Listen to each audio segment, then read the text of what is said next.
Torture ಮಾಡಿ rape ಮಾಡಿ murder ಮಾಡಿದ್ದಾರೆ. ಪೊಲೀಸ್ ಪವರ್ ಇದ್ದು ಪೊಲಿಟಿಷಿಯನ್ಸ್ ಪವರ್ ಇದ್ದು ನೀನ್ ಮರ್ಡರ್ ಮಾಡ್ಬೋದು, ರೇಪ್ ಮಾಡ್ಬೋದು, ಏನಾರ ಮಾಡ್ಬೋದು. ಇದು ನಿಜವಾದ ಸ್ಟೋರಿ ಏನು ಅಂತಂದ್ರೆ ಪೊಲೀಸ್ ಅವರು ಯಾವುದೇ ರೀತಿ ಆಕ್ಷನ್ ತಗೊಳ್ತಿಲ್ಲ. 90% ಎವಿಡೆನ್ಸ್ ನ ನಾಶ ಮಾಡಿದ್ದಾರೆ ಇವರೇ. ಭಾನುವಾರ ಸಿಬಿಐಗೆ ಕೇಸ್ ನ ಒಪ್ಪಿಸಿದ್ರು ಕೂಡ ಅವ್ರಿಗೆ ಏನೂ ಸಿಗಲ್ಲ. ಪೊಲಿಟಿಷಿಯನ್ಸ್, ರಾಜಕಾರಣಿಗಳು, ಅವರ ಮಕ್ಕಳು, ಕೊಲೆ ಮಾಡಿದವನು, ರೇಪ್ ಮಾಡಿದವನು ಪ್ರತಿಯೊಬ್ಬರಿಗೂ ಶಿಕ್ಷೆ ಆಗ್ಬೇಕು. ಸ್ಟೋರಿ ಏನು ಅಂದ್ರೆ ಡಾಕ್ಟರ್ಗಳು ಜನಗಳನ್ನ ಕಾಪಾಡಿದಕ್ಕೆ ಅವರಿಗೆ ಸಿಕ್ಕಿದ ಬಹುಮಾನ ಟಾರ್ಚರ್, ರೇಪ್, ಮರ್ಡರ್. ಯಾವುದೇ ನ್ಯೂಸ್ ಚಾನಲ್ ಅಲ್ಲಿ ತೋರಿಸ್ತಾ ಇಲ್ಲ, ಯಾವುದೇ ನ್ಯೂಸ್ ಪೇಪರ್ ಅಲ್ಲಿ ತೋರಿಸ್ತಾ ಇಲ್ಲ, ಯಾರು ಕೂಡ ಇದ್ರ ಬಗ್ಗೆ ಮಾತಾಡ್ತಾ ಇಲ್ಲ. ಅವ್ರನ್ನ ಯಾವ ತರ ಸಾಯಿಸಿದ್ದಾರೆ ಅಂತ ಗೊತ್ತಾ? ಹೊಡೆದಿರೋ ಫೋರ್ಸ್ಗೆ ಅವ್ರು ಹಾಕೊಂಡಿರೋ ಕನ್ನಡಕ ಕಣ್ಣಿಗೆ ಚುಚ್ಕೊಂಡು ಕಣ್ಣಿಂದ ರಕ್ತ ಬರ್ತಾ ಇದೆ, ಅವರ ಬಾಯಿಂದ ರಕ್ತ ಬರ್ತಾ ಇದೆ, ಅವರ ಪ್ರೈವೇಟ್ ಪಾರ್ಟ್ಸ್ ಗಳಿಂದ ರಕ್ತ ಬರ್ತಾ ಇದೆ. ಟೋಟಲಿ ಅವರ ಬಾಡಿ ಇಂಜುರಿ ಆಗಿದೆ. ಇವಾಗ ಹೇಳಿ ಇದು ಮರ್ಡರ್ ಸೂಸೈಡ್? ಡಾಕ್ಟರ್ಗಳು ಅವರ ಪೇರೆಂಟ್ಸ್ ಗೆ ಇದು ಮರ್ಡರ್ ಅಲ್ಲ ಸೂಸೈಡ್ ಅಂತ ಸುಳ್ಳು ಹೇಳಿದ್ದಾರೆ. ಈ ಇನ್ಸಿಡೆಂಟ್ ಆಗಿದ ತಕ್ಷಣ ಅಲ್ಲಿದ್ದಂತ ಪ್ರಿನ್ಸಿಪಲ್ ಅಲ್ಲಿಂದ ರಿಸೈನ್ ಮಾಡಿ ಬೇರೆ ವಿತಿನ್ 4 hours ಅಲ್ಲಿ ಬೇರೆ ಒಂದು ಮೆಡಿಕಲ್ ಯೂನಿವರ್ಸಿಟಿಗೆ ಪ್ರಿನ್ಸಿಪಲ್ ಆಗಿ ಜಾಯಿನ್ ಆಗಿದ್ದಾರೆ. ಯಾವ ತರ ಆಗ್ತಾ ಇದೆ, ಎಲ್ಲಿಗೆ ಹೋಗ್ತಾ ಇದೆ ಇದೆಲ್ಲ? ಕೇಸ್ ನ ಮುಚ್ಚಾಕಕ್ಕೆ ಟ್ರೈ ಮಾಡ್ತಾ ಇದ್ದಾರೆ. ಬೆಂಗಾಲ್ ಚೀಫ್ ಮಿನಿಸ್ಟರ್ ಅವರು ಪೊಲೀಸ್ ಅವರಿಗೆ ವಾರ್ನಿಂಗ್ ನೋಟಿಸ್ ನ ಕಳಿಸಿದ್ದಾರೆ. ನೀವೇನಾದ್ರೂ ಈ ಭಾನುವಾರದೊಳಗೆ ಕೇಸ್ ನ ಪ್ರೋಗ್ರೆಸ್ ಮಾಡಿಲ್ಲ ಅಂತಂದ್ರೆ ಕೇಸ್ ನ ಸಿಬಿಐ ಅವರು ಹ್ಯಾಂಡಲ್ ಮಾಡ್ತಾರೆ ಅಂತ ಹೇಳಿದ್ದಾರೆ. ಬಟ್ ಇವ್ರು ಆಲ್ರೆಡಿ 90% ಎವಿಡೆನ್ಸ್ ನ ಆಲ್ರೆಡಿ ನಾಶ ಮಾಡಿದ್ದಾರೆ ಗೈಸ್. ಪೊಲಿಟಿಷಿಯನ್ಸ್ ಪವರ್, ಅಮೌಂಟ್, ದುಡ್ಡು, ಇನ್ಫ್ಲೂಯೆನ್ಸ್ ಇದಿದ್ರೆ ಸಾಕು ಏನ್ ಬೇಕಾದ್ರೂ ಮಾಡಬಹುದು ಅಂತ ಟಾರ್ಚರ್ ಮಾಡಿ, ರೇಪ್ ಮಾಡಿ, ಮರ್ಡರ್ ಮಾಡಿದ್ದಾರೆ. ಅಲ್ಲಿ ರೇಪ್ ಆಗಿದಂತ ಜಾಗದಲ್ಲಿ ಯಾವುದೇ ರೀತಿಯ ಸಿಸಿಟಿವಿ ಇರಲಿಲ್ಲ, ಯಾವುದೇ ರೀತಿ ಎವಿಡೆನ್ಸ್ ನ ಇಲ್ದಂಗೆ ಎಲ್ಲರೂ ಕ್ಲಿಯರ್ ಮಾಡಿದ್ದಾರೆ ಗೈಸ್. ಅಲ್ಲಿ ಒಂದು ಬ್ಲೂಟೂತ್ ಹೆಡ್ಫೋನ್ ಸಿಕ್ಕಿದೆ. ಆ ಬ್ಲೂಟೂತ್ ಸ್ಪೀಕರ್ ರೇಪ್ ಮಾಡಿರುವಂತ ವ್ಯಕ್ತಿಯ ಫೋನಿಗೆ ಕನೆಕ್ಟ್ ಆಗಿದೆ ಗೈಸ್. ಆದ್ರೆ ಮ್ಯಾಟರ್ ಇದಲ್ಲ.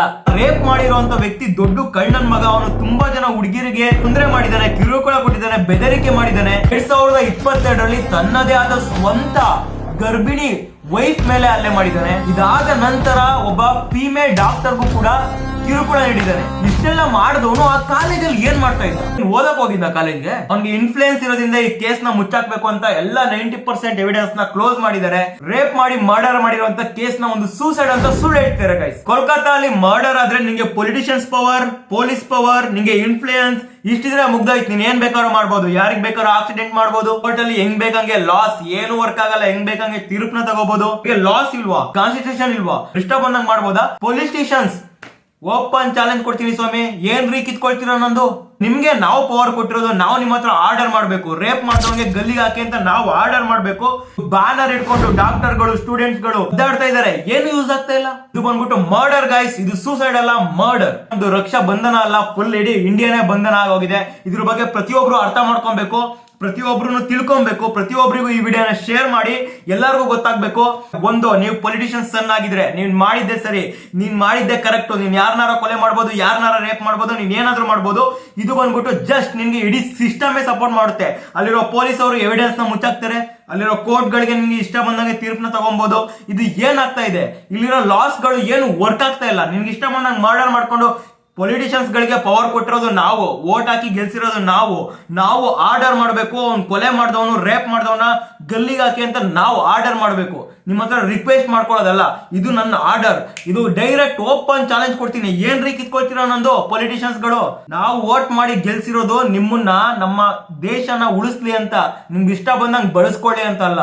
ರೇಪ್ ಮಾಡಿರೋದು, ಮರ್ಡರ್ ಮಾಡಿರೋದು ಇದು ಸೂಸೈಡ್ ಅಲ್ಲ ಗೈಸ್. ಕ್ಲಿಯರ್ ಆಗಿ ಹೇಳ್ತಾ ಇದ್ದೀನಿ, ಎವಿಡೆನ್ಸ್ ಕೂಡ ಹೇಳಿದೀನಿ. ಸೊಸೈಟಿ, ನಾವು ಜನಗಳು, ನಮ್ಮ ಸೊಸೈಟಿ ಚೇಂಜ್ ಆಗ್ಬೇಕು. ಇವನ್ ಈ ವಿಡಿಯೋಗೆ ಬಂದ್ಬಿಟ್ಟು ನೆಗೆಟಿವ್ ಕಮೆಂಟ್ಸ್ ಹಾಕ್ತಾರೆ, ನಾನು ತಲೆ ಕೆಡ್ಸ್ಕೊಳ್ಳಲ್ಲ. ಯಾಕೆಂದ್ರೆ ಇದು ನಾರ್ಮಲ್ ಕೇಸ್ ಅಲ್ಲ ಗೈಸ್, ಅರ್ಥ ಮಾಡ್ಕೊಳ್ಳಿ. ದಯವಿಟ್ಟು ಕೈ ಮುಗ್ದು ಹೇಳ್ತಾ ಇದ್ದೀನಿ, ವಿಡಿಯೋನ ಪ್ರತಿಯೊಬ್ಬರಿಗೂ ಶೇರ್ ಮಾಡಿ, ಸಬ್ಸ್ಕ್ರೈಬ್ ಮಾಡ್ಕೊಳ್ಳಿ. ಇದ್ರ ಬಗ್ಗೆ ಅಪ್ಡೇಟ್ ನಾನು ಕೊಡ್ತಾ ಹೋಗ್ತೀನಿ ಏನಾದ್ರೂ ಕೂಡ. Thank you guys.